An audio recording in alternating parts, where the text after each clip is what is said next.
स्वागत है आपका आपके अपने चैनल ईएन हिंदी पर। आज है 10 जनवरी 2021 और 10 जनवरी 2021 की आज सुबह की सभी बड़ी खबरें हम आपके लिए लेकर आए हैं। हिमाचल में कोरोना से 3 और लोगों की मौत, 87 नए पॉजिटिव केस। हिमाचल प्रदेश में कोरोना संक्रमण के चलते शनिवार को 3 और लोगों की मौत हो गई है। जानकारी के अनुसार टांडा मेडिकल कॉलेज में ऊना जिला के बडियाना के 75 वर्षीय व्यक्ति की मौत हो गई है। उक्त व्यक्ति को पॉजिटिव पाए जाने के बाद 3 जनवरी को टांडा मेडिकल कॉलेज लाया गया था।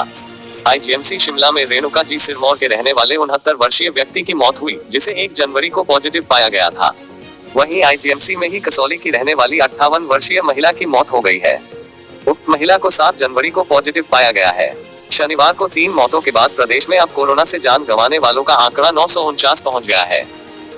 वहीं प्रदेश में शनिवार को कोरोना के कुल 87 नए मामले सामने आए हैं। संक्रमितों में कांगड़ा के 24, सिरमौर के 22, मंडी व सोलन के 10, शिमला के 9, हमीरपुर के 6, चंबा के 3, ऊना के 2 व कुल्लू का 1 व्यक्ति शामिल है। प्रदेश में जहां कोरोना के 87 नए मामले सामने आए हैं, तो वहीं 173 कोरोना मरीज ठीक भी हुए हैं। इनमें बिलासपुर के 7, चंबा के 9, हमीरपुर के 16, कांगड़ा के 38, लाहौल स्पीति के 5, मंडी के 22, शिमला के 18, सिरमौर के 10, सोलन के 26 व ऊना के 24 लोग शामिल हैं। प्रदेश में अब तक कोरोना के कुल 56,368 मामले सामने आ चुके हैं, जिनमें से 1,090 मामले एक्टिव रह गए हैं। सैकड़ों अभ्यर्थियों ने दी मिल्क प्रोक्योरमेंट असिस्टेंट और प्लांट ऑपरेटर की परीक्षा। हिमाचल प्रदेश कर्मचारी चयन आयोग हमीरपुर ने शनिवार को मिल्क प्रोक्योरमेंट असिस्टेंट और प्लांट ऑपरेटर की लिखित परीक्षा हमीरपुर और शिमला जोन में करवाई। सुबह और शाम के सत्र में हुई परीक्षा के लिए 15 परीक्षा केंद्र बनाए गए थे। Milk procurement assistant post code 810 की लिखित परीक्षा के लिए करीब 1900 अभ्यर्थियों को कॉल लेटर भेजे गए थे। लिखित परीक्षा हमीरपुर और शिमला जोन के 8 परीक्षा केंद्रों में ली गई। हमीरपुर के सुपर मैग्नेट पब्लिक स्कूल की माने तो इसके लिए 160 अभ्यर्थियों को कॉल लेटर जारी किए थे। इनमें 29 अभ्यर्थी ही परीक्षा देने पहुंचे थे। शाम को प्लांट ऑपरेटर पोस्ट कोड 811 की लिखित परीक्षा भी हमीरपुर व शिमला जोन के 7 परीक्षा केंद्रों में ली गई। परीक्षा के लिए करीब 1500 अभ्यर्थियों को कॉल लेटर जारी हुए थे।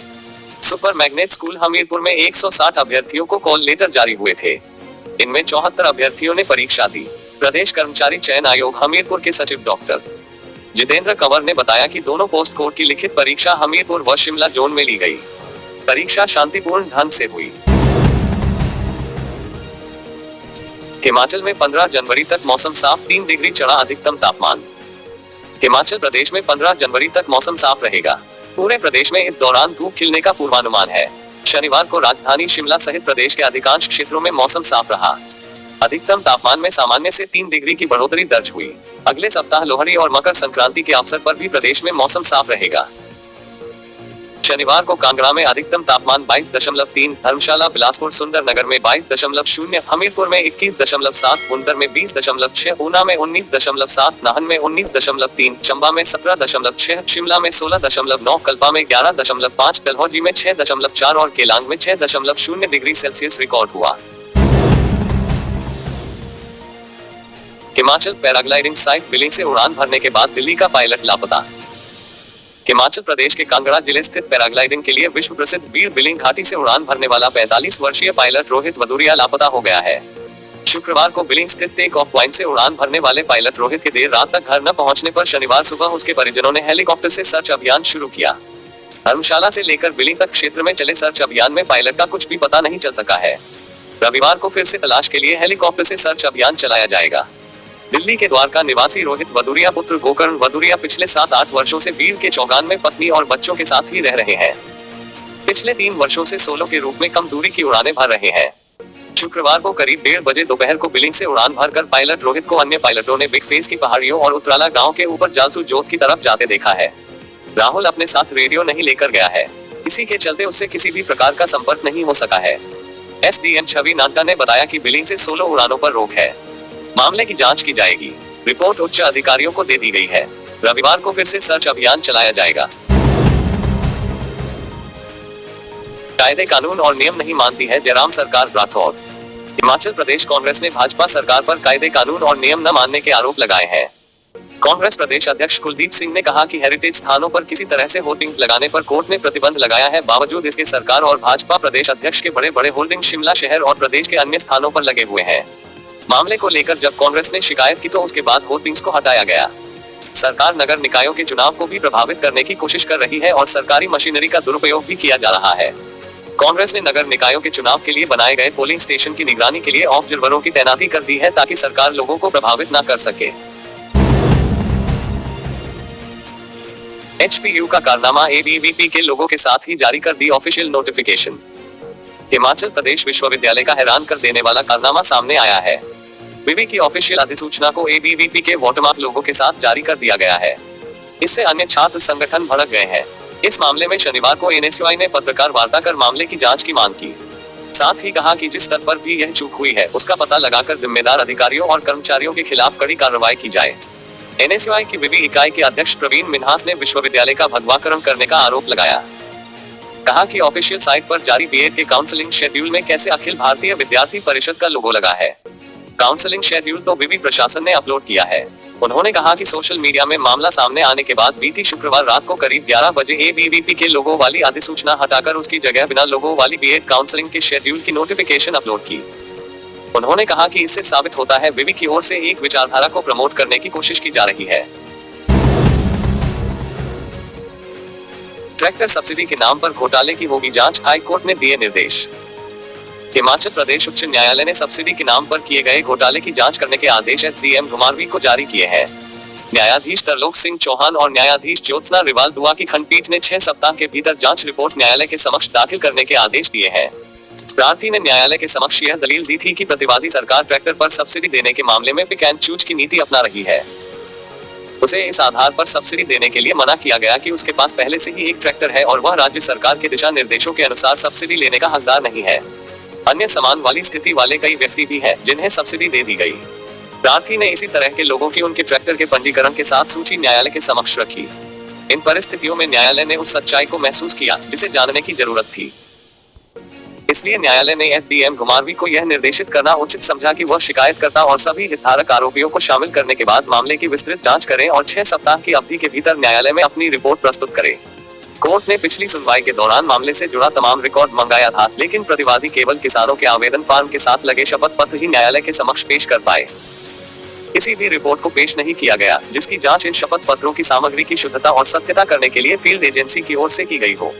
रिकॉर्ड को सील करने और वापस सौंपने का आदेश दिया गया ताकि SDM को जांच के दौरान संबंधित रिकॉर्ड सौंप दिया जाए। हिमाचल के बॉर्डर एरिया पर तैनात होंगे युवा व ऊर्जावान पुलिस अधिकारी, DGP।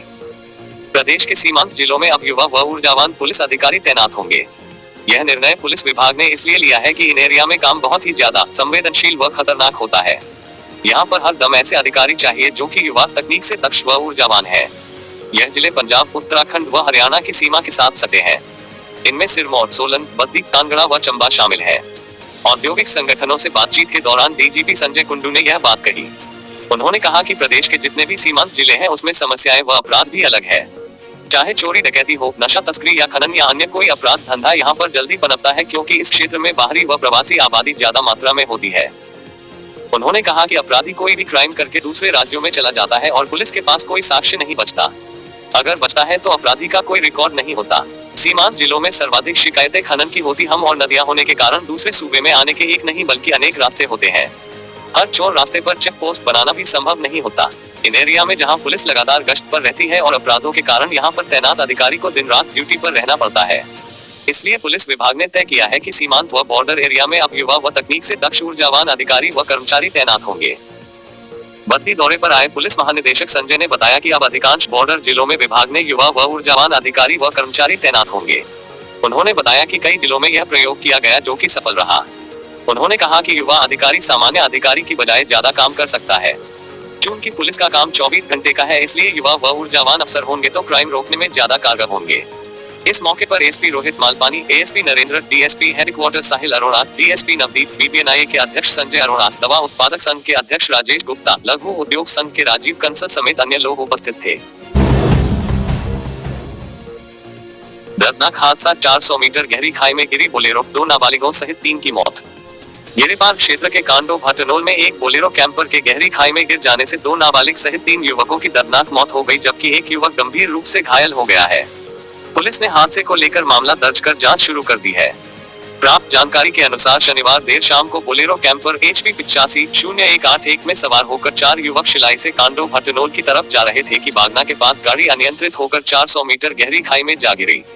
गाड़ी के खाई में गिरने की आवाज सुनते ही आसपास के गांवों के लोग मौके पर पहुंचे तथा गहरी खाई से गिरी गाड़ी से घायलों को बाहर निकाला।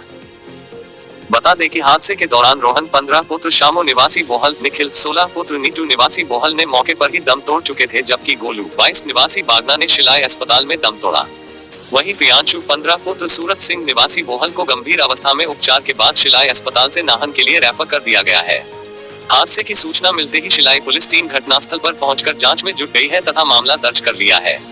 पांवटा साहिब के DSP वीर बहादुर ने हादसे की पुष्टि की है। चंबा, रावी नदी में मिले व्यक्ति के शव की हुई शिनाख्त। शहर के साथ लगते तरोली के निकट रावी नदी के किनारे मिले शव की शिनाख्त हो गई है। शव की पहचान दलीप सिंह 54 पुत्र चतर सिंह निवासी गांव घरमाली सरोल जिला चंबा के रूप में हुई है। यह व्यक्ति कुछ दिन पहले परेल मंदिर के पास पूजा के लिए गया था, लेकिन घर वापस नहीं लौटा था। शुक्रवार दोपहर को स्थानीय कुछ लोग रावी के किनारे कार्य कर रहे थे। इस दौरान उन्होंने पानी में शव को देखा। इसकी जानकारी रड्डा चौकी पुलिस को दी। इसके बाद चौकी प्रभारी राकेश कुमार की अगुवाई में पुलिस टीम मौके पर पहुंची और जांच शुरू की गई। पुलिस ने सभी पड़ोसी राज्यों के पुलिस थानों व चौकियों को सूचित कर दिया था और थाना व चौकियों में लापता हुए व्यक्ति के बारे में जानकारी जुटाई जा रही थी। इस दौरान शनिवार को दलीप सिंह के बेटों ने शव की शिनाख्त की। पुलिस जांच में सामने आया है कि पैर फिसलने से व्यक्ति रावी में जा गिरा और उसकी मौत हो गई। SP अरुल कुमार ने मामले की पुष्टि की है। उन्होंने कहा कि शव की शिनाख्त हो गई है। पुलिस ने पोस्टमार्टम के बाद शव परिजनों को सौंप दिया है। कांगड़ा में आत्महत्या के 2 मामले। किशोरी ने जहर खाकर तो व्यक्ति ने फंदा लगाकर दी जान। कांगड़ा जिला के अंतर्गत आते 2 अलग अलग स्थानों 2 लोगों द्वारा आत्महत्या करने के मामले सामने आए हैं। जानकारी के अनुसार पहले मामले में एक 16 वर्षीय किशोरी ने मां की डांट के बाद किसी जहरीला पदार्थ का सेवन कर लिया, जिससे उसकी मौत हो गई। पालमपुर थाना के अंतर्गत उक्त किशोरी को जब उसकी मां ने मोबाइल देखने पर डांटा और कहा कि वह पढ़ाई की ओर बिल्कुल ध्यान नहीं दे रही है, तो इस पर किशोरी तैश में आ गई और उसने किसी जहरीले पदार्थ का सेवन कर लिया। पुलिस से मिली जानकारी के अनुसार किशोरी को पहले पालमपुर अस्पताल ले जाया गया, जहां उसे doctor Rajendra Prasad medical college Tanda refer कर दिया गया, जहां उसने दम तोड़ दिया। पुलिस ने धारा 174 के तहत मामला दर्ज करके शव के पोस्टमार्टम के लिए पुलिस जांच अधिकारी को टांडा रवाना कर दिया है। 54 वर्षीय व्यक्ति ने फंदा लगाकर की आत्महत्या। उधर थाना बैजनाथ के अंतर्गत एक गांव के व्यक्ति ने फंदा लगाकर अपनी इस लीला समाप्त कर ली। घटना की जानकारी आस पड़ोस के लोगों को मिली तो उन्होंने तुरंत पुलिस को सूचना दी। पुलिस के अनुसार सुंदर सिंह 54 निवासी धरेट ने शुक्रवार को दोपहर के समय अपने घर की रसोई में फंदा लगा लिया था। जिस समय उसने फंदा लगाया वह घर में अकेला था। पुलिस से मिली जानकारी के अनुसार उसकी पत्नी पिछले 6 महीने से अपने मायके में रह रही थी। दोनों के बीच में अक्सर झगड़ा होता था। सुंदर सिंह शराब का भी आदी था। पुलिस ने शव को पोस्टमार्टम के लिए सिविल अस्पताल बैजनाथ में पहुंचाया। SHO बैजनाथ ओम प्रकाश ठाकुर ने मामले की पुष्टि की है। सेवबाग में भीषण अग्निकांड की भेंट चढ़ा मकान, लाखों रुपए का नुकसान। जिला मुख्यालय कुल्लू से करीब 6 किलोमीटर दूर सेवबाग में एक मकान में शनिवार को अचानक आग लग गई। इस घटना में लाखों रुपए की संपत्ति जलकर नष्ट हो गई। सूचना पर अग्निशमन विभाग की टीम मौके पर पहुंची और आग पर काबू पाया। इससे पहले लोगों ने आग पर काबू पाने की कोशिश की, लेकिन अग्निशमन वाहन पहुंचने से लोगों ने राहत पाई। इस घटना में मकान को राख होने से बचाया न जा सका। इधर घटना को लेकर पुलिस ने भी मामला दर्ज कर छानबीन शुरू कर दी है। आग लगने के कारणों का पता नहीं चल सका है। ऐसे में माना जा रहा है कि शॉर्ट सर्किट से आग लगी होगी। जानकारी के अनुसार सेवबाग में अतुल भागीरथ के मकान में आग लग गई। अफरा तफरी के बीच लोगों की भीड़ जुटी और सभी ने आग पर काबू पाने की कोशिश की, परंतु मकान को बचाया न जा सका और मकान के भीतर रखा सामान भी जल गया। अग्निशमन विभाग की टीम ने मौके पर पहुंचकर आग को काबू किया। कुल्लू के अग्निशमन अधिकारी दुर्गा सिंह ने कहा कि आग को काबू कर लिया गया है। इस घटना में नुकसान का आकलन किया जा रहा है तथा यह नुकसान लाखों में हुआ है। हिमाचल में मुर्गे मुर्गियों में नहीं पाया गया बर्ड फ्लू कंवर। ग्रामीण विकास, पंचायती राज और पशुपालन मंत्री वीरेंद्र कंवर ने कहा कि हिमाचल प्रदेश में कहीं भी मुर्गे मुर्गियों में बर्ड फ्लू का मामला सामने नहीं आया है। अभी तक कांगड़ा जिले के प्रवासी पक्षियों में ही बर्ड फ्लू का वायरस मिलने की पुष्टि हुई है। बर्ड फ्लू से प्रभावित क्षेत्र को सरकार ने कड़ी निगरानी में रखा है। हिमाचल से भेजे मुर्गों के 110 सैंपलों की रिपोर्ट निगेटिव आई है, जबकि मरे हुए कौवों की रिपोर्ट पॉजिटिव पाई गई है। राज्य सरकार के पास यह रिपोर्ट पहुंच चुकी है। प्रदेश सरकार ने मुर्गों के 110 नमूने जांच के लिए जालंधर लैब में भेजे थे। इनकी रिपोर्ट निगेटिव आई है। फिलहाल पोल्ट्री फार्म के पक्षियों में कोई खतरा नहीं है। मंत्री कंवर ने कहा कि प्रदेश सरकार ने बर्ड फ्लू पर निगरानी रखने के लिए विभिन्न विभागों के अधिकारियों की टीमें तैनात कर रखी है। बर्ड फ्लू, पौंग झील में मेहमान परिंदों की मौत का सिलसिला जारी, 4020 पहुंचा आंकड़ा। पौंग झील के वाइल्ड लाइफ सेंचुरी एरिया में विदेशी मेहमान परिंदों की मौत के साथ साथ अब स्थानीय पक्षियों का बर्ड फ्लू से मरना भी निरंतर जारी है। बर्ड फ्लू ने अब पौंग झील से निकलकर स्थानीय पक्षियों को तेजी से अपना शिकार बनाना शुरू कर दिया है। पहले तो कौवों को इसने अपना शिकार बनाया, अब इसकी चपेट में बगुले भी आना शुरू हो गए हैं। पशुपालन विभाग के उप निदेशक डॉक्टर संजीव धीमान ने बताया कि शनिवार को 2 किस्मों के 20 पक्षी मृत पाए गए, जिनमें से कौवों की संख्या 18 रही और 2 बगुले मृत मिले। पौंग झील से सटे नगरोटा सूरिया के आसपास क्षेत्र से 7 कौवे मृत पाए गए, जिनको पशुपालन विभाग की टीम द्वारा गड्ढे में दबाकर डिस्पोज ऑफ किया गया। वहीं वाइल्ड लाइफ के डीएफओ रोहन रहाणे ने बताया कि शनिवार को पौंग झील में 318 विदेशी मेहमान परिंदों की बर्ड फ्लू से मौत हो गई, जिनका विभागीय आंकड़ा अब पहुंचकर 4020 तक पहुंच चुका है। उन्होंने कहा कि विभाग निरंतर फ्लू के बचाव और इन परिंदों की सुरक्षा हेतु सक्रिय है। दोस्तों, अगर अभी तक आपने हमारे चैनल को सब्सक्राइब नहीं किया है तो यहाँ क्लिक करके हमारे चैनल को सब्सक्राइब कर लें। साथ ही इस नोटिफिकेशन बेल पर भी जरूर क्लिक करें, जिससे कि आप हमारे आने वाले सारे वीडियोस की नोटिफिकेशन अपने मोबाइल पर पा